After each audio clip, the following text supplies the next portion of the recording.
Hello, and welcome to the new edition of Tech Talk. Guys, if you've been here a while, you may remember that years ago we had a Tech Talk.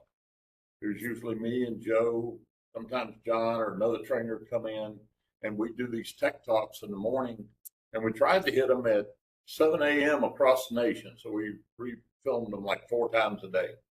Well, we're bringing it back, but we're doing it as a video, so you can watch it without having to block off time, etc.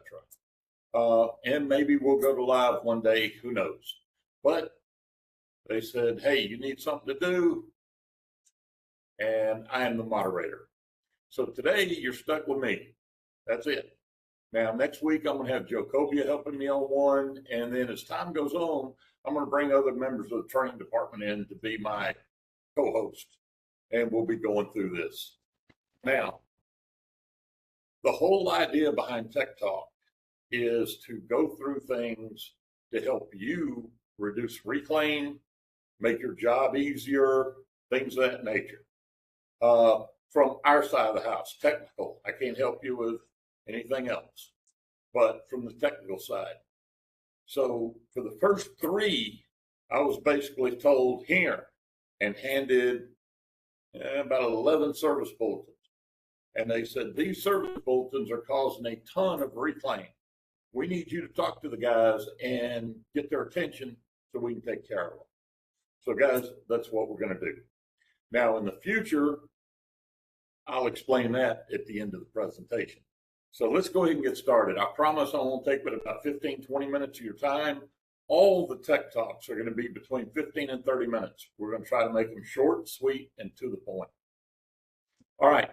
So I'm going to ask my assistant here, and I've got Christopher Bottoms helping me out today. He is my cameraman, computer guy, guru. He's running it. I'm just a pretty person. He does all the work. All right. So please excuse the cough. Just like everywhere else you've seen me teach, I get way ahead of where I'm going. These are what the 4 service bulletins we're going to be covering today. If you'll go to the next slide, that one wasn't supposed to be up there, but basically, we'll go with this one. The first bulletin that we want to talk about is not dispensing water. Now, guys, this service bulletin, if you get a reclaim on this, it's probably because you messed up.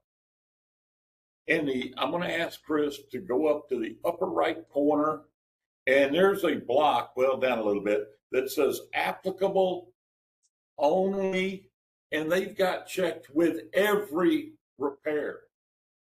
I looked up the data for this. What's happening is guys are going out on these refrigerators for something entirely different. They're fixing it. They didn't look to see if there were any bulletins. So within the next 60 to 90 days, water quits dispensing, you get a reclaim. Guys, this is one of those you have to look up the model and serial, check to see if there's any bulletin, because this one says anytime you see this machine, you need to make sure it's been updated. So it's only 3 refrigerators, and it's only for a 3-month period, November, December, and January, 11/24 through 1/25. So what you have to do is change the sub PCB. Now I'm going to ask him to go to a close-up of this part I've got over here.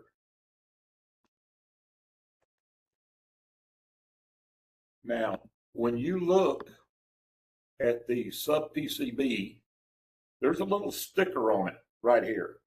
And it's got the EBR, in other words, the part number.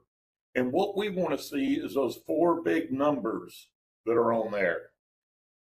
If it says 4619 is the last 4 numbers, that is a bad board, or it's going to be a bad board. Now, we're going to go back to the presentation, and I'm going to have him take his cursor and go up there. So guys, if you see a 4619, that board is, if it isn't bad, it's going bad. It has to be the EBR ending in 4636. So my suggestion, you get one of these 3 models as a service call. make sure you take the board with you. Now, if you get there and look in the upper left door and it already says 4636, somebody probably already beat you to it. But if not, you've got the part. You don't have to come back and you don't get a reclaim. So guys, this is you should never get a reclaim off water not dispensing on these 3 models. Not again. All right. Number 2. Okay, this bulletin they asked me to talk to you about. Hopefully, we're not seeing a whole lot more of these. We hopefully got them all done. But it's a top mount refrigerator missing the drain hole. Yeah, that's what I said too. I went, what? You're going to go out there either on poor cooling, water leak, whatever, and you're going to get out there, pop the grill assembly off, and man, there's going to be a block of ice. You're going to de-ice it, get all the ice out of the way, and you're going to find out, if you look down, you'll see the aluminum pan, and right there in the middle of the pan, you're going to see the hole, and you're going to see a liner underneath it. Yeah, they've got the hole. The drain is there. So it's really easy to fix, guys. Take the evaporator, lift it up, angle it out, slide the shelf underneath it, let it hold it up. Get you a Sharpie, hold the little pan in place, mark you a hole. Pull the pan out. Now, be smart. Get a screw and a piece of string. Right in the middle of that hole, put the string on the screw, screw it into the middle. Then get your razor knife out, wear PPE, cut the hole out. That way the string prevents the piece of liner from dropping down in there, causing you more service problems. Once you've done that, take a glass of water, pour it in there, make sure it flows to the bottom, put everything back together, check one more time that it's draining. Guys, you're done. It's not a bad repair. It's just something we don't see very often, but they managed to do it. Now, this is only on Vietnamese built top mounts. Now, you might say Vietnamese. Guys, in the United States, LG only brings in refrigerators from 4 different plants: Korea, Vietnam, Mexico, and Indonesia. Now, if you remember several years ago, you saw refrigerators that had TR in the serial number. That was a province in China. That plant they're no longer allowed to send stuff here to the United States. And that's where they opened the plant in Vietnam. So these machines were all going to be serial numbered 308 VN through 404 VN. So that's how you take care of them. Real easy. All right.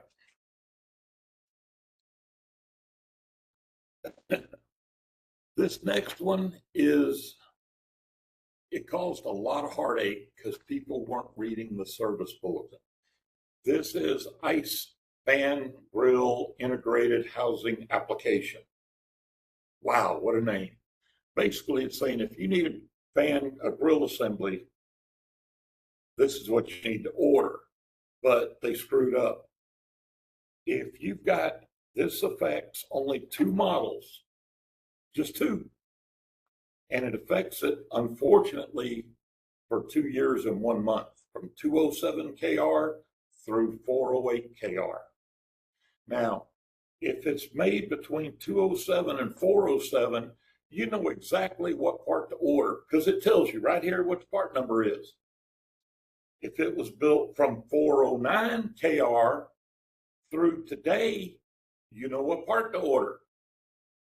But guys, if it was manufactured in 408 KR, you got to order both parts because they didn't do a good cutoff date. Usually they cut something at the end of the month, so we know everything before this date is this part number, everything after this date is this one. They didn't. So if you get one of these 2 refrigerators with a 408 KR serial number, order both parts, go to the home, use the one you need, send the other one back. The big difference on this grill assembly, guys, is one's got one wiring harness and the other one's got two, and they will not interchange. So yeah, this was a doozy, but let's don't get any more reclaims out of it. Please, if you're not sure, order them both. But guys, if it's 207 to 407, we give you the part number. 409 and above, we give you the part number. It's only 408 where you need both part numbers. Okay, give me 1 second. And I love talking. Okay, the last bulletin I want to talk to you about today. This one we get a lot of reclaim on. It's about noise in the IFFF-CF fan motors. Guys, that service bulletin is way long. I printed it out. Basically, it's 36 different model numbers made between 109 and 309 Korean-built refrigerators. And it's about bad fan motors. Now, what I want you to do is just be aware that from 21 through 23, we had some bad fan motors, and they're coming up and they're biting us still. Now, these motors could be noisy, they could be not working at all, they could be intermittent. That's the hard one. Now, I'm going to have Chris pull up our PowerPoint. In the PowerPoint, they actually mention if you find hanging in the blade, just remove it, and if it takes off, you're good. I would look really close at that motor, even if it takes off fine. One, on some of these, and I'll show you in just a minute, some of them have a date on the motor, and it tells you from this date on, these are good motors. If it was below that date, I'd still change the motor. The other thing I want you to look for is right at the end of the shaft, and I'm going to go ahead and have him do a close-up of me over here.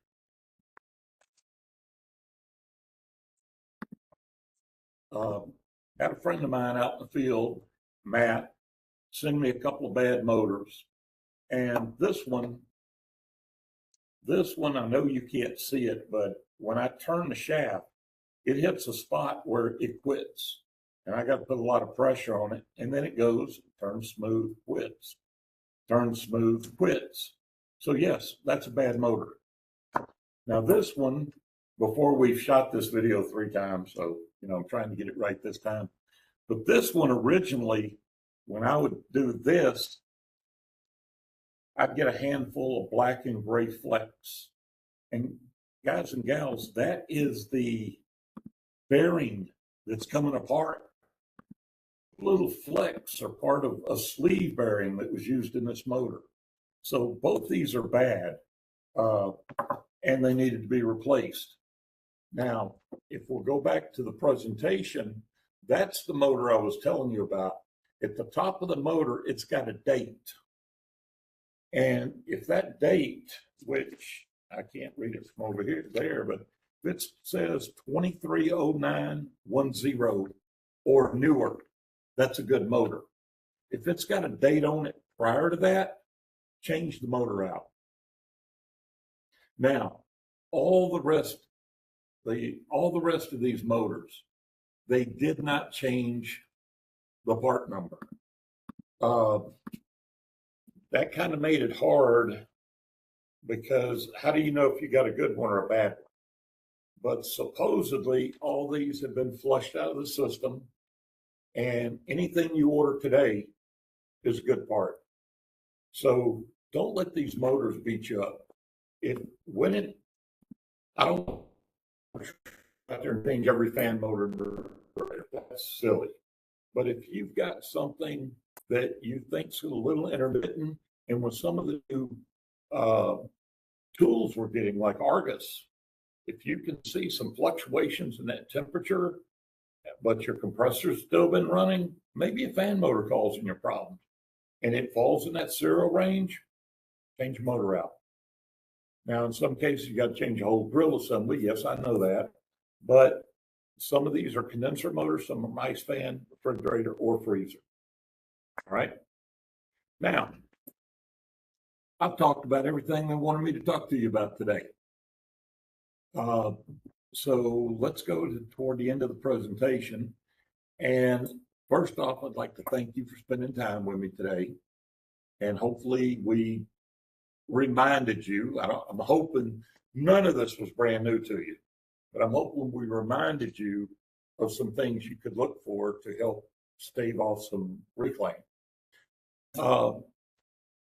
We're going to have a survey, and at the end of this, click the link, and there's going to be a survey. Guys, we're going to ask for your name, your AI number, or if you're an ASC, or your account number, and then we're going to ask you to put a code in. That way we know you watched the video, and that code is TT125. Tech Talk, first one of 2025. TT125. Now, the other thing I want you to do in the comments section, let us know how we did. And I will tell you, we're just learning the cameras, the computer setup, how you get all this to run. They're still working on trying to make me look better. It's a hard thing to do, but I'm gonna hope they can get it done. But these are some of the things we want to do. But in that comment section, do me a favor. If you think of something out in the field that you really think needs to be covered, something beating you up and maybe beating a couple of your buddies up, put it in the comments. Those comments will be forwarded to me. I'll look it up in the data to see, yeah, that's an itty bitty problem. Oh no, that's a huge problem. Yes, that's the kind of thing we want these tech talks to be about. Grabbing something early, covering it with you before it gets too big. So please use the comments to maybe recommend some upcoming training for us. As always, my name's Dan Wood with the training department. Have a safe day.